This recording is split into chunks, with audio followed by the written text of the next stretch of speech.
Lo que los ecuatorianos hemos presenciado son eventos que suceden porque hay una fuerza oculta, clandestina, oscura, que tiene la intención de romper la democracia. Quienes actúan son peor que una bacteria que se mete en las entrañas del Ecuador para hacer daño. Hoy voy a demostrar de lo que es capaz la CIA en el Ecuador. Operación Fénix, en marcha. B312, emisión. Tracking verificado. Rojos, en el punto blanco, confirme. 0902, visibility 10. Cruzamos el límite. Suelten el paquete. Get out, get out. Un operativo plenamente planificado por las Fuerzas Armadas de Colombia, en absoluto secreto y con premeditación, provocó que aeronaves colombianas incursionen en territorio ecuatoriano, sin permiso de su gobierno soberano. Han encontrado 15 cadáveres de guerrilleros, 2 guerrilleras heridas, en un campamento improvisado de la FARC a 2 kilómetros del río Putumayo, es decir, no hay cómo equivocarse en que aquello era territorio ecuatoriano. Fueron bombardeados y masacrados mientras dormían, utilizando tecnología de punta que los localizó de noche en la selva, seguramente con la colaboración de potencias extranjeras. ¿Cuándo informa usted a la Embajada de Estados Unidos de ese ataque? Son las 3 veces que yo hablé con el grupo militar y esas 3 veces era por orden del comandante general del ejército, no a disposición. Vamos a ver. Mario Pazmiño es un militar retirado. Fue director de inteligencia del Ejército del Ecuador y fue relevado de su cargo por fallas de información. Mario Pazmiño le ocultó al presidente de la República, quien es su comandante en jefe, que el ataque a Angostura estaba muy bien planificado. Pazmiño siempre protegió a sus maestros, los agentes de la Agencia Central de Inteligencia de Estados Unidos, la CIA. Ellos formaron a Mario Pazmiño como un experto en seguridad. Los registros demuestran que fue un excelente alumno y que era un fiel servidor de la CIA, asalariado de la Embajada de Estados Unidos. Hablé con algunos de sus compañeros. Me contaron que había recibido equipamiento y órdenes de la embajada en Quito. La CIA comenzó a operar después de la Segunda Guerra Mundial. Mientras los países de América Latina tenían gobiernos que obedecían las órdenes, la agencia permanecía invisible. Los gobernantes que defendían la soberanía de sus países eran atacados y ahí aparecía con más evidencia. Es notable cómo los militares de las dictaduras de América Latina cometían atrocidades que la CIA ocultaba o maquillaba. La CIA nunca ha dejado de estar. Los métodos han sido diferentes, pero siempre ha intervenido en el continente. Una de las acciones que cumplieron las fuerzas estadounidenses se realizaron desde la base que operaban en el puerto ecuatoriano de Manta. La excusa fue hacer un plan continental para vencer al narcotráfico. El presidente Rafael Correa ofreció desde la campaña electoral no renovar el acuerdo con los estadounidenses para el uso del aeropuerto de Manta. El ataque contra Angostura confirmó que allí se hacía algo más de lo que se declaraba. La salida de la base estadounidense de Manta provocó el colapso final del famoso Plan Colombia. Si no hay ningún problema en tener una base norteamericana en Ecuador, perfecto. Podemos dar permiso para que instalen esa base, siempre y cuando nos den permiso para instalar una base militar ecuatoriana en Miami. Si no hay ningún problema, van a aceptar. Cuando se consolidaron las democracias en el continente, la táctica del golpe militar no fue más una opción. Entonces Estados Unidos comenzó a intervenir en los estados latinoamericanos, tanto a través de reclutar a personajes influyentes de cada país, como mediante organizaciones no gubernamentales. Rafael Correa y otros mandatarios rompieron el esquema de intervención de la CIA, quebraron su lógica. También quebraron la estrategia de Leila Haddad Pérez. Ella fue la jefe de la CIA en el Ecuador durante muchos años, hasta que Rafael Correa asumió la presidencia de la República. Leila Haddad trabajaba de manera encubierta en el almacén de alfombras Aladino, en la exclusiva avenida González Suárez de Quito. Actuó siempre con el nombre de SWAT.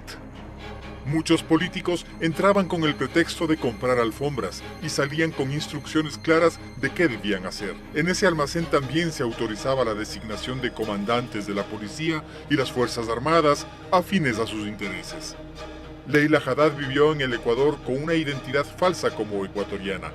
Hizo bastante daño al país y muchos favores a sus agentes.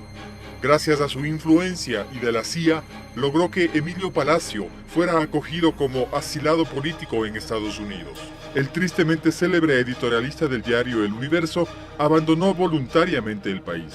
Se instaló en Estados Unidos, desde donde intenta influir con poco éxito. La posición soberana del país provocó que se debilitara su red de informantes y en 2008 fue expulsada del Ecuador, justo antes del ataque contra Angostura. La estrategia de Leila Haddad fracasó. Entonces la CIA actualizó sus procedimientos, comenzó a aplicar la que se conoce como técnica de los topos. Los topos son periodistas, políticos e informantes reclutados y pagados por la CIA que desgastan las estructuras del Estado. Entonces reclutaron enseguida a la guayaquileña Karen Andrea Holligan Bruckman, nacida en 1953, con residencia fija en Miami, Estados Unidos, y directora de Relaciones Públicas del Inter-American Institute for Democracy. Esta organización es como un grupo de amigos que se sienten importantes porque les llevan a Estados Unidos a hablar contra las dictaduras, cuando en realidad son manipulados y actúan como informantes de la CIA. Su historial en el Ecuador es escaso, pero fue suficiente para encargarle estructurar, coordinar y financiar una red de informantes. Cuando le encargaron la misión, tuvo que reorganizar la red de agentes encargados de atentar contra la democracia en Ecuador. El primero en ser reclutado fue, obviamente, Mario Pazmiño, pero además su lugarteniente y también ex militar, Alberto Molina. En la lista de los más cercanos de Karen Holligan está Fernando Villavicencio. Fernando Villavicencio se hace llamar periodista, pero se formó en los viejos sindicatos petroleros, en los que acostumbraba a chantajear con amenazas de paro, y llegó a ser asesor del entonces asambleísta Clever Jiménez. Villavicencio es clave en todas las acciones de la líder Holligan. Cumple sin cuestionar las acciones de desestabilización. Como no, César Ricaurte, quien dirige Fundamedios, en realidad es un tramitador de donaciones de agencias que intervienen a nombre de la CIA. Fundamedios se escuda en la defensa de la libertad de expresión, pero en realidad es un instrumento eficiente de las operaciones encubiertas psicológicas de los servicios de inteligencia estadounidenses en nuestro país. Karen tiene amistad con Marta Roldós, hija del expresidente Jaime Roldós. Jaime Roldós Aguilera fue electo presidente constitucional de la República después de una larga etapa de dictaduras militares. Jaime Roldós puso en práctica un programa para recuperar la soberanía del Estado sobre los recursos naturales. Pero sus intenciones se truncaron. John Perkins fue sicario económico de la CIA, es decir, intervenía para dominar la economía de los países. Perkins trabajó en el Ecuador durante el gobierno de Jaime Roldós. I was sent down as one of several economic hitmen to change Roldós, to corrupt him, to bring him around, to let him know, okay, you can get very rich, you and your family, if you play our game, but if you continue to try to keep these policies you've promised, you're going to go. He wouldn't listen. He was assassinated. Gracias a su amistad con Karen Holligan, Marta, la hija mayor del presidente fallecido, logró obtener apoyo económico para crear la Fundación Mil Hojas, una página web que dedica toda la energía en desprestigiar al gobierno. Recibe instrucciones y financiamiento estadounidenses. ¡Qué gran paradoja! Hace una década la CIA reaccionó cuando había perdido el control de América Latina. Debió actuar rápido y usar mucho dinero para financiar la intervención. Estados Unidos inyecta dinero a través de varias ONG que tienen oficinas en casi todos los países de la región. Entre ellas se encuentra el Instituto Republicano Internacional, IRI. También actúa el Instituto Nacional Demócrata, NDI, por sus siglas en inglés, que distribuye fondos federales. Una de las más representativas es la Agencia de Estados Unidos para el Desarrollo Internacional, USAID. Se creó en la década de los 60 y bajo la mascarada de apoyar el desarrollo y fortalecer las instituciones democráticas, ha menoscabado la soberanía de países. Los propios directivos de USAID reconocieron ante el Congreso de su país que apoyan a fuerzas políticas opositoras de gobiernos progresistas. Se nutre de fondos federales. Su intervención ha tenido tan poco tino que debió sufrir las consecuencias. Si quieren donar, perfecto, pero en coordinación con las políticas nacionales. Eso es lo que no han querido ciertas supuestas agencias de cooperación. Y si no quieren, no hay problema, que se vayan. Informarles, hemos decidido expulsar a USAID de Bolivia. Se va a USAID de Bolivia. Pero si la USAID es mala, la que se lleva el premio es la Fundación Nacional para la Democracia, cuyas siglas en inglés son NED. NED declara que su objetivo es fortalecer las instituciones democráticas en el mundo, pero encontré un recorte del New York Times, uno de los periódicos más influyentes del mundo. En la parte que interesa dice esto de NED. Se creó para llevar a cabo públicamente lo que ha hecho subrepticiamente la Agencia Central de Inteligencia durante decenios. Gasta $30 millones al año para apoyar a partidos políticos, sindicatos, movimientos disidentes y medios informativos. Los fondos provienen del Congreso de Estados Unidos. Una de las beneficiarias es Participación Ciudadana, organización que recibió de 2012 a 2015 más de $265.000 de esta organización. Pero, ¿para qué reparten plata tantas instituciones? Me parece que hay dos cosas. La primera es que los gobiernos progresistas del continente son una distracción y Estados Unidos necesita que esté tranquilo su continente para poder intervenir en otros países del mundo. Hay una segunda razón. El gobierno soporta mucha presión de las grandes empresas de Estados Unidos para que proteja sus negocios. Los gobiernos progresistas les quitan las ganancias. La economía de mercado está diseñada para que las grandes corporaciones ganen dinero. Ellos y nadie más. A Washington no le queda otra alternativa que activar todas sus organizaciones como la CIA o USAID para recuperar el control de la región. Y un presidente como Correa puede ser un ejemplo. Porque lo que hemos vivido hace 15, 20 años en América Latina es seguir un recetario que nos mandaron desde Washington.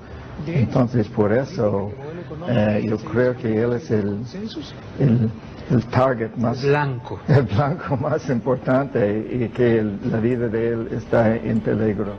En 2015 sucedió una de estas oleadas en las que Karen Holligan lideró personalmente las acciones. Se reunió con Marta Roldós y otras 2 personas en el restaurante El Rincón del Ceviche, en el barrio Urdesa de Guayaquil. Además tuvo un largo encuentro con Fernando Villavicencio en una cafetería del barrio La Floresta, que hoy ya no existe. También con Alberto Molina tomó café en un local del norte de Quito.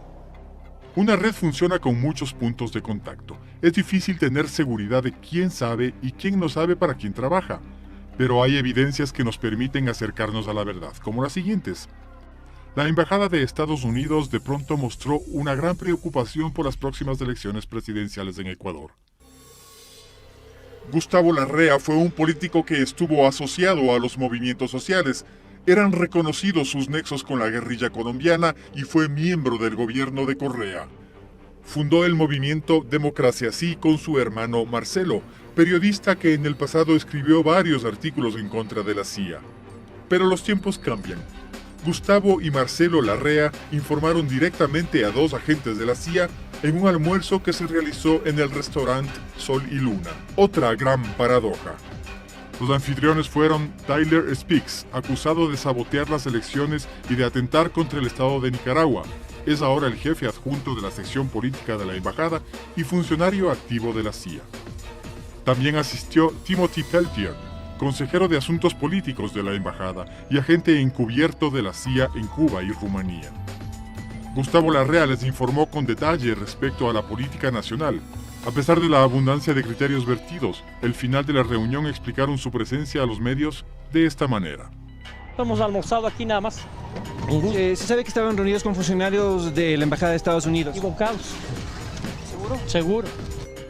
Los mismos agentes de la CIA desmintieron esta versión. Es un año electoral en Ecuador, en los Estados Unidos también, y estamos hablando con cada parte de la sociedad y del lado político en Ecuador a entender mejor la situación electoral de este año. Hay otros personajes que, en cambio, filtran información a periodistas asociados a agencias extranjeras. Jorge Rodríguez, presidente de la autodenominada Comisión Anticorrupción, ha entregado normalmente datos de veracidad relativa a la prensa. Lo hace a sabiendas de que su acción está fuera de la ley.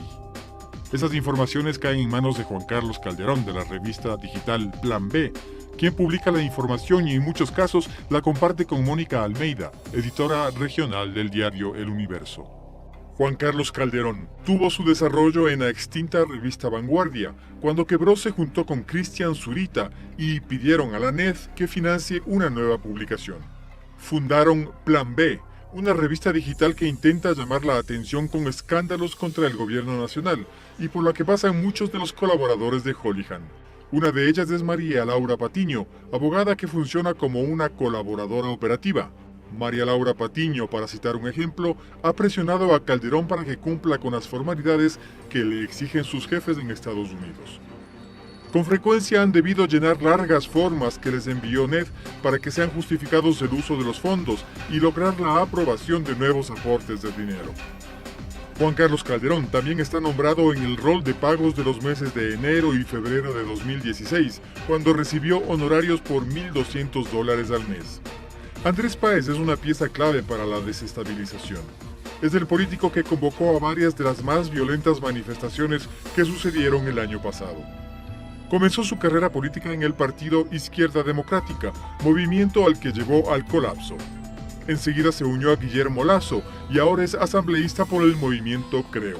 Y tenga la certeza, presidente Correa, que estoy dispuesto a enfrentar lo que se me venga. Porque sé que podrán encarcelar mis huesos, pero jamás mi alma, ni mi espíritu rebelde frente al despropósito, al desenfreno, a la imposición de un régimen incompatible con la trayectoria histórica de libertad de mi patria. A lo mejor deba explicar cuál es su relación con Karen Holihan, que está a la izquierda en esa mesa, y cómo interactúa con Fernando Villavicencio, que está en la parte derecha de la mesa. En 2014 pidieron ser recibidos por los aportantes de Miami. Y luego, en 2015 hubo otro encuentro y es otra evidencia de este relacionamiento. Los hermanos Isaías, prófugos de la justicia ecuatoriana por ser los responsables del feriado bancario del año 2000. Es necesario poner atención en esto. Karen Holihan organizó el denominado Primer Foro Ecuador en el Hotel Ramada de Jalalía, en Miami, cuyo propietario es Roberto Isaías. Sucedió el 31 de julio de 2015. Karen pagó $3,000, que fue el costo del evento, y también le pagó un almuerzo a Andrés Páez. En este foro, que estuvo permanentemente resguardado por la policía local, asistieron también Emilio Palacios y Carlos Vera. Muy cerca de William y Roberto Isaías ha trabajado José Tobar Tobar, quien además fue asistente del político Andrés Páez. En estos niveles de manipulación, las coincidencias no existen. Tobar dirige el medio Focus, que ataca por todos los flancos al gobierno y que apoya de varias maneras al programa A Quemarropa del político Carlos Vera. Tobar y su hija Diana formaron el medio digital Yo Protesto, otro espacio creado exclusivamente para atacar al gobierno nacional y cuyos servicios han sido contratados por el político Andrés Páez. Los contactos forman una larga lista de políticos quienes han participado de diferente manera. Son típicos los ataques coordinados. Para potenciar estos ataques, Karen Holihan ha intervenido en aspectos estratégicos como el siguiente. En el Hotel Ramada Plaza de Panamá se llevó a cabo un taller de seguridad digital dictado por Fernando Cuervo, de Internet Security Coalition. Asistieron periodistas opositores de Venezuela y los peones de la estrategia de Ecuador, Fundamedios, Plan B, Participación Ciudadana y Mil Hojas. El taller se llevó a cabo los días 29 y 30 de julio de 2015. Es bueno saber que la estrategia también incluye a políticos, quienes se convierten en voceros de posiciones que pretenden romper la democracia y que son quienes dan las opiniones, las cuales son reproducidas después en los medios de comunicación digitales. Obviamente, uno de los más cercanos y fieles ejecutores de las estrategias de la CIA es Fernando Villavicencio, quien apareció frente a la opinión pública cuando, tras una orden judicial, la fuerza pública allanó su residencia. Luego de un análisis exhaustivo, se descubrió que en la computadora de Villavicencio había información muy sensible con respecto a la seguridad del presidente de la República. Otro personaje oscuro es el peruano Víctor Rojas. Él dirige la sede en Lima del estadounidense Instituto Nacional Demócrata.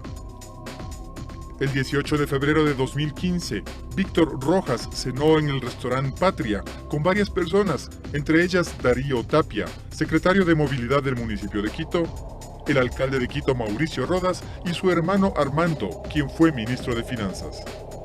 El 19 de febrero de 2015 se encontró en el Hotel Quito con Ruth Hidalgo, directora de Participación Ciudadana.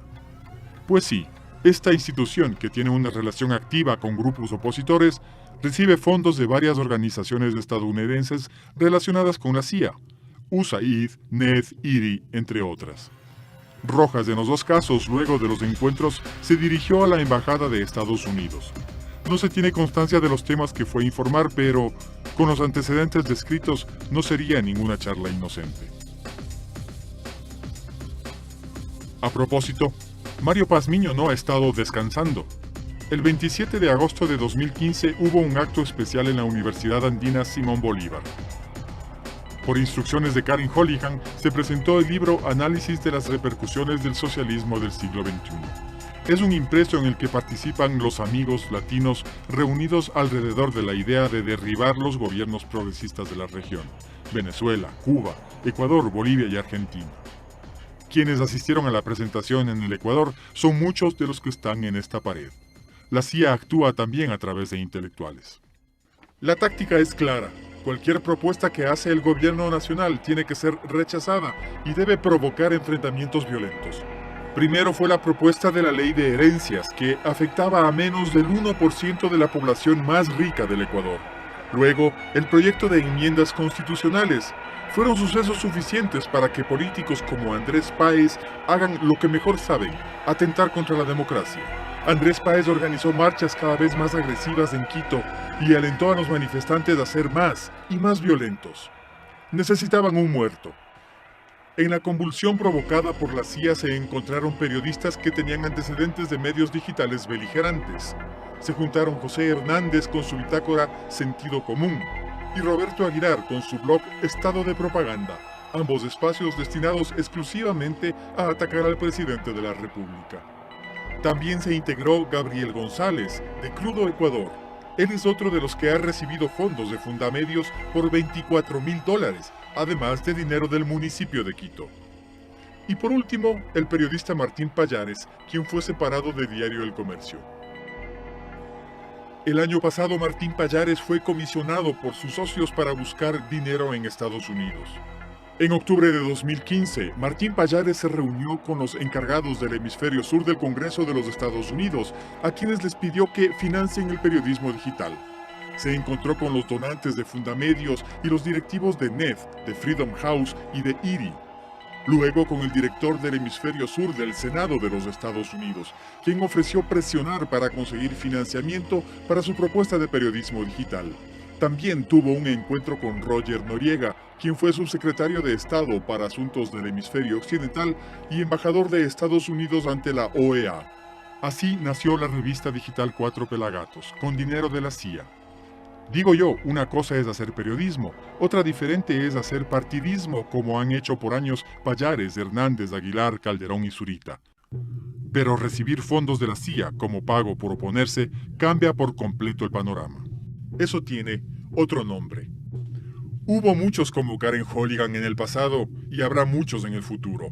El Ecuador nunca podrá dormir tranquilo. No pensé que la CIA influenciara tanto en el Ecuador, y esta es solamente la punta del ovillo.